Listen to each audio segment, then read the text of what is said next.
طوائف کا لفظ سنتے ہی ہمارے خیالات پراگندہ ہونے لگتے ہیں، دماغ میں گندگی کے چکر چلنے لگتے ہیں اور بعض شرفاء تو فرط اضطراب میں بعد نادر القابات سے بھی نوازتے ہیں۔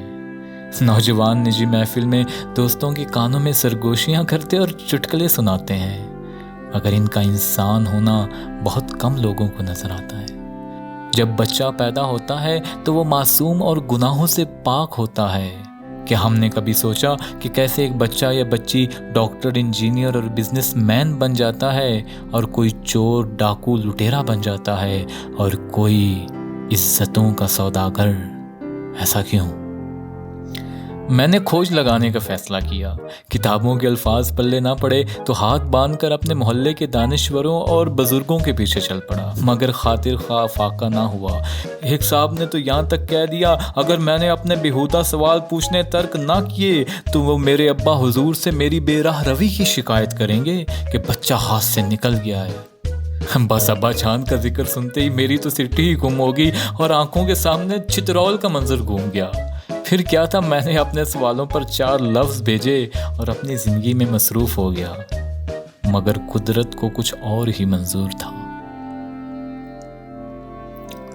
وہ سوموار کا دن تھا اور مجھے دوست کی شادی میں شرکت کے لیے لاہور جانا تھا۔ وہ ٹرمینل پر کھڑی تھی جب میں نے پہلی بار اسے دیکھا۔ اس کا چہرہ تاثرات سے عاری تھا اور اس کی سیٹ میرے ساتھ تھی۔ آپ کہاں جا رہے ہیں؟ پہلا سوال اس نے پوچھا۔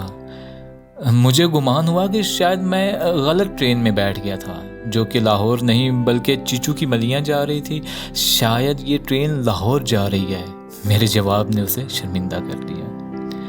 پھر باتوں کا سلسلہ چلا تو مجھ پر یہ انکشاف ہوا کہ اب کی بار 4 گھنٹوں کے لیے میری ہم سفر وہ تھی جسے نہ تو میں بہن کہہ سکتا تھا، نہ دوست، نہ کزن، نہ پھپھی، نہ تائی، اور خالہ کہنے کا تو سوال ہی پیدا نہیں ہوتا تھا۔ میں نے گھبرا کر دائیں بائیں دیکھا اور سیٹ سے اٹھنے کی ناکام کوشش کی، جس کو اس نے بھانپ لیا اور کہا، بیٹھ جائیے، میں آپ کو کھا نہیں جاؤں گی۔ پھر اس کی زندگی کے گہرے اندھیرے الفاظ بن کر میری سماعتوں میں گونجنے لگے۔ پھر زندگی میں پہلی بار مجھے پتا چلا کہ جب گھروں میں رشتوں کا تقدس ختم ہو جائے، جب احساس کمتری کی بارشوں میں آپ کے کچے گھروں کی بنیاد ہلنے لگے، جب لفظ غریب آپ کی ننھی خواہشوں کا گلا گھونٹنے لگے، پھر خواہشات کے پلڑے میں جسم بکنے لگتے ہیں، پھر قائد اعظم کی تصویر والے کاغذ پر رقاصہ کے پاؤں دھمال ڈالنے لگتے ہیں، پھر وہ صنف نازک احساسات سے عاری ایک جسم بن جاتا ہے، خواہشات کا جسم، جس پر کوئی نصیحت، کوئی تبلیغ اثر نہیں کرتی۔ جی ہاں قائرین، یہ تو ہوگا ہی جب آپ کاغذ کی چھتری سے موسلا دھار بارش کو روکنے کی کوشش کریں گے تو پھر ایسا ہی ہوگا۔ ہاں، میں طوائف ہوں، مگر مجھے یہ نام تمہارے معاشرے نے بخشا ہے، وہ معاشرہ جس نے مجھے عورت ہونے کی سزا دی۔ جب میں پیدا ہوئی تو میرے باپ نے میرے سر پر پیار سے بوسہ دینے کی بجائے میری ماں کو بیٹی پیدا کرنے کا طعنہ دیا، جس نے اسکول جانے کی عمر میں میرے ہاتھ میں جھاڑو تھما دیا، جس نے جوانی میں نئے لباس کی بجائے امیر لوگوں کی بیٹیوں کے اترے ہوئے کپڑے پہننے پر مجبور کر دیا۔ اور بابو جی، تمہیں پتہ ہے بھوک کیا ہوتی ہے؟ بابو جی، جسے کبھی بھوک لگی ہی نہ ہو، اسے کوئی کیسے سمجھا سکتا ہے کہ بھوک کیا ہے؟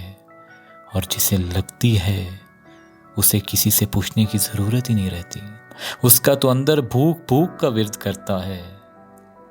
اتنا کہہ کر وہ گہری سوچ میں ڈوب گئی، پھر آہستہ سے بولی، ہاں میں طوائف ہوں، ہاں۔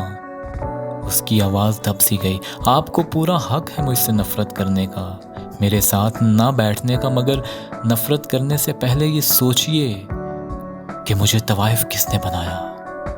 اتنا کہہ کر وہ خاموش ہو گئی۔ اس کی آنکھوں میں مجھے اپنا عکس دکھائی دیا جو دھندلا رہا تھا۔ اس کی آنکھوں سے آنسوؤں کے چند قطرے گرے، سامنے ٹرمینل کی روشنی نظر آنا شروع ہو گئی تھی اور میری زندگی کا عجیب و غریب سفر ختم ہونے والا تھا۔ لوگ ٹرین میں سے اپنا سامان اتار رہے تھے، اس نے بھی اپنا سامان اٹھایا اس نے ایک آخری نظر مجھ پر ڈالی اور بے تحاشا چپتے ہوئے سوال چھوڑ کر چل دی، ایسے سوال جن کے جواب مجھے تلاش کرنے ہیں، آپ کو